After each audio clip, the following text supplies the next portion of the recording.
बिस्मिल्लाहिर्रहमानिर्रहीम। अस्सलाम वालेकुम नाज़रीन, welcome to my YouTube channel. नाज़रीन, इमरान खान की रिहाई के हवाले से चीफ मिनिस्टर केपीके अली अमीन गंडापुर ने एक अपनी जारहाना स्टेटमेंट दी है, जिसने सियासी हलकों के अंदर एक नई डिबेट को क्रिएट कर दिया है। उनका कहना था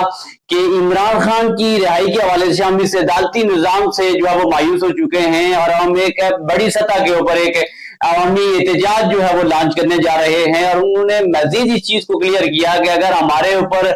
गोलियां चलाई गई या हमारे ऊपर लाठीचार्ज किया गया तो हम जो है वो पूरी तौर पर रिटेलिएट करेंगे। तो नाज़रीन, ये एक बहुत ही अलर्ट किस्म की स्टेटमेंट है, खासतौर पर इस वक्त में कि जब पाकिस्तान पहले से एक पॉलिटिकल इंस्टेबिलिटी का शिकार है। तो नाज़रीन, जिस तरह आपने देखा होगा, मैंने पहले भी बात की थी कि इमरान खान को अडियाला जेल के अंदर तकरीबन 1 साल से जायद का अरसा हो गया है, लेकिन जो उनकी पॉपुलैरिटी है पाकिस्तान के अवामी हलकों के अंदर, खासतौर पर अवाम के अंदर, वो जो है उसमें जरा पर कमी नहीं आई है। और अवामी अक्सरियत का ये ख्याल है कि इमरान खान जो है वो एक सियासी कैदी हैं और उन पर जो बनाए गए मुकदमात हैं उनकी जो है वो कोई कानूनी स्टेटस नहीं है। तो नाज़रीन, इस हवाले से मीडिया के ऊपर, इंटरनेशनल सतह के ऊपर भी जो है वो बहुत सारी बातें चल रही हैं और लोग सवालात उठा रहे हैं कि क्या इमरान खान पर कायम होने वाले मुकदमात जो है इनका कानूनी स्टेटस क्या है। और इस हवाले से बहुत सारी जो है वो डिबेट सोशल मीडिया के ऊपर भी चल रही है।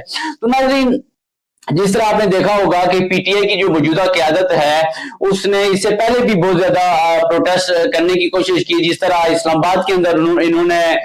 डीचओ की तरफ मार्च का ऐलान किया था, लेकिन वो अवामी एहतजाज भी जो है वो बुरी तरह नाकाम हुआ। तो नाज़रीन, ये जो हालिया स्टेटमेंट है जिसमें अली अमीन गंडापुर ने ये एक बहुत ही जारहाना किस्म की स्टेटमेंट दी है कि वो अगर उनके ऊपर गोलियां बरसाई गई तो उस गोलियों का जवाब वो है वो वापस ही गोलियों के साथ देंगे, और अगर उन पर डंडे बरसाए गए तो यानी कि एक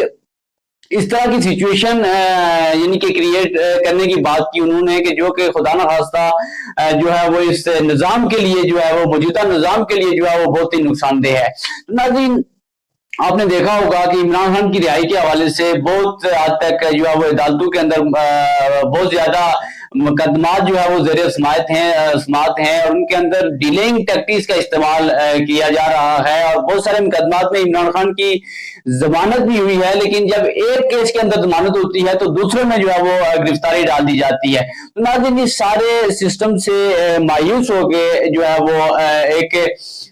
जिस तरह आपने देखा कि अली अमीन ने जो स्टेटमेंट दी है कि वो एक अवामी जो है वो एहतजाज की तरफ जा रहे हैं और बहुत वसी सतह के ऊपर ये एहतजाज होगा। यानी कि इस पीटीआई की क़यादत का ख्याल है कि वो अवामी एहतजाज के जरिए हुकूमत पर दबाव डाल के इमरान खान को जो है वो राय दिलवा सकते हैं। तो नाज़रीन, ये एक आने वाले दिनों में जो एक प्लानिंग है एहतजाज के हवाले से वो भी सामने आ जाएगी। और अगर वाकई ये कोई इस किस्म का एहतजाज हुआ कि जो बहुत ही जो है वो अवामी सतह पे जो है वो बहुत ही बड़ी शक्ल इख्तियार कर गया तो कुछ इस तरह की सिचुएशन क्रिएट हो सकती है। लेकिन अगर इसी तरह ये एक बैड प्लानिंग के जरिए, जिस तरह साबका जो इजलास हैं जिनको बैड प्लानिंग के जरिए और बहुत सारी जो मिसअंडरस्टैंडिंग थी उनकी वजह से जो एहतजाज नाकाम हुए हैं, तो अगर वही सूरत हाल रही तो इसमें जो फिर कामयाबी जो है वो मुश्किल नजर आ रही है। तो बहरहाल, जब तक इमरान खान जो है जेल के अंदर हैं, मुल्क के अंदर एक बेयकीनी की कैफियत जो है वो बरकरार रहेगी। और आप जिस तरह देख रहे हैं कि मीडिया के अंदर खासतौर पर जो नौजवान हैं किस तरह सोशल मीडिया के ऊपर कैंपेन चल रही हैं, तो जब तक इमरान खान के साथ कोई बार्गेनिंग नहीं होगी या उनके साथ कोई बातचीत नहीं होगी तो मुल्क के अंदर जो देरपा स्टेबिलिटी है, खासतौर पर सियासी इस्तेकाम है, वो जो है वो मुमकिन नजर नहीं आ रहा है। और मुल्की इस्तेकाम और मुल्क की जो सियासी सालबियत है और मुल्क के अंदर जो पॉलिटिकल स्टेबिलिटी है उसके लिए जो है वो इमरान खान से जो है वो मुज़ाकरात नागज़ीर हैं।